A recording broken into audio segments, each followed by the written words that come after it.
Tere hommikust! Tere hommikust, müügiinimesed!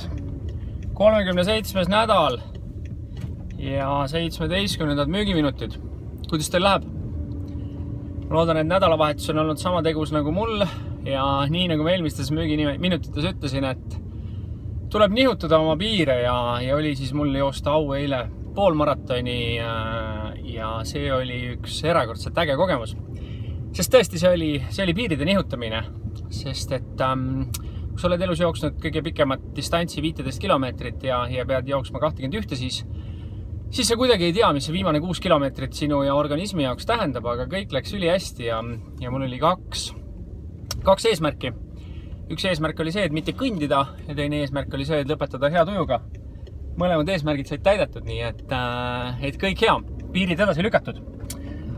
Tänane teema on, kuidas müüa robotitele. Aga esmalt ma tervitan palavalt Kuressaare rahvast, kellega mul oli au kohtuda eelmine nädal ja teha seal juba teist korda müügikoolitust või müügikoolituse teist osa. Ja nii nagu ma ka teile ütlesin, et tähtis ei ole see, kuhu teid kutsutakse, vaid see, kuhu teid tagasi kutsutakse, nii et minu siirad ja palavad tervitused Kuressaarde. Ja tänane teema, ehk siis kuidas müüa robotitele. Esiteks, kes on robotid või mis on robotid? Robotid on selline suupärane väljend ja robotiteks nimetatakse pahatihti väga kogenud ostujuhte. Ja miks neid nimetatakse robotiteks? Nimetatakse sellepärast, et nendega on väga keeruline hakkama saada. Eriti algajatel müügiinimestel. Sest et tundub, et mitte ükski trikk nende peale ei toimi. Et ükskõik mida sa ka teed või ei tee, et neile see ikkagi korda ei lähe.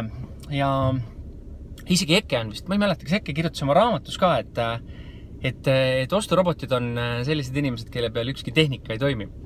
Ja ma olen täiesti 100% Ekega nõus, et tõesti nende peal ükski tehnika ei toimi. Ja miks ma selle teema täna nagu ette tõin?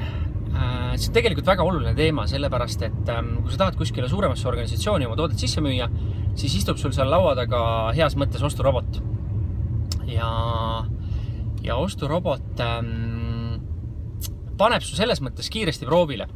Et kui sa tuled sinna ainult hinda müüma, ehk siis oma nanosentidega tingima, siis sa oled suhteliselt kiiresti out. Või tõesti, kui sa suudad parimat hinda pakkuda, siis ta laseb su edasi, kui talle hind on kõige tähtsam kriteerium. Kui tal ei ole ka hind kõige tähtsam kriteerium, siis sa oled out ja sa võid proovida oma trikitamisi ja konksutamisi, oma müügitehnikaid, aga need lihtsalt selle inimese peale ei toimi. Need ei toimi väga lihtsal põhjusel. Nimelt, kui temale tuleb iga kuu 20 uut inimest laua taha, mitte laua taha isegi, vaid kõigepealt telefoni otsa või meili otsa ja mõned neist saavad ka laua taha, siis kui sa sellise lähenemisega lähened, siis sa paratamatult lihtsalt oled out. Kuidas siis läheneda? Kui me räägime kogenud ostuinimestest, kellest mul on vähemasti 3 head tuttavat, kellega mul on au suhelda ja nende käest küsida, kuidas nemad siis mõtlevad, siis ma soovitan sulle, et esiteks pane ennast samale poole lauda kui nemad. Mõtle korraks, kui sa istuksid nendega samal pool lauda. Mis sind huvitaks? Mis on sulle oluline?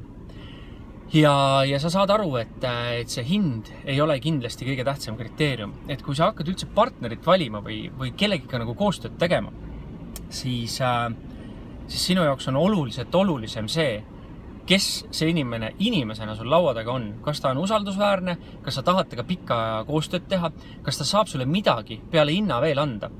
Ja need on sellised küsimused, millele, kui sa ainult hinna tasandil mängid, siis sa isegi ei jõua sinnamaani mitte kunagi välja, sest et need kaardid ei avane sinu jaoks.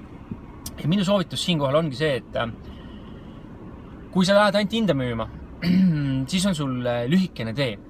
Kui sul on aega natuke rohkem panustada, siis proovi seda inimest tundma õppida. Kuluta rohkem aega. Käida rohkem külas. Proovi aru saada. Vaata, valem on juba valmis. Küsimus on ainult selles, kuidas sina sellesse valemisse sobitud. Ja kui sobitus ei sobitu, aga valem on juba ees ja sinu asi on sinna valemisse sobituda.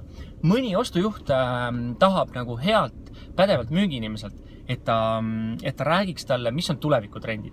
Mõni tahab saada koolitatud. Mõni tahab seda, et sa tegelikult vastutaks kogu selle poole eest, mis on sinu teha, täielikult ise.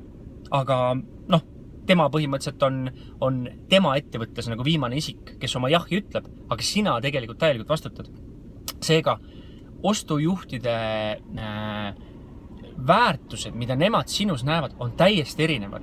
Ja kui sa oled ainult selle hinnaleveli peal, siis sa ei saa mitte kunagi teada, mis need teised väärtused tema jaoks on ja sa ei saa mitte kunagi sealt edasi. Ja kui sa ei viitsi ja sa teed võib-olla mõned ardlikud katsed ja need kõik katsed taanduvad ainult hinnast rääkimisele, siis miks sa üldse loodad, et sul seal mingit potentsiaali on või miks sa üldse loodad, et sul on lootust edasi saada?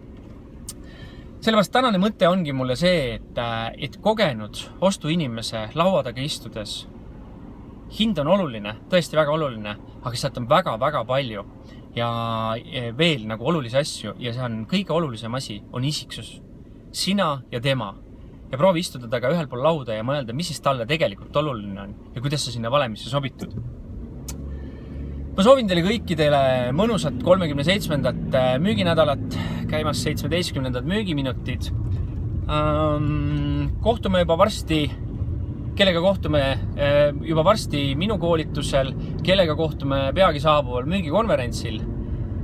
Igal juhul kuskil me teiega näeme, et võtke sellest nädalast viimast.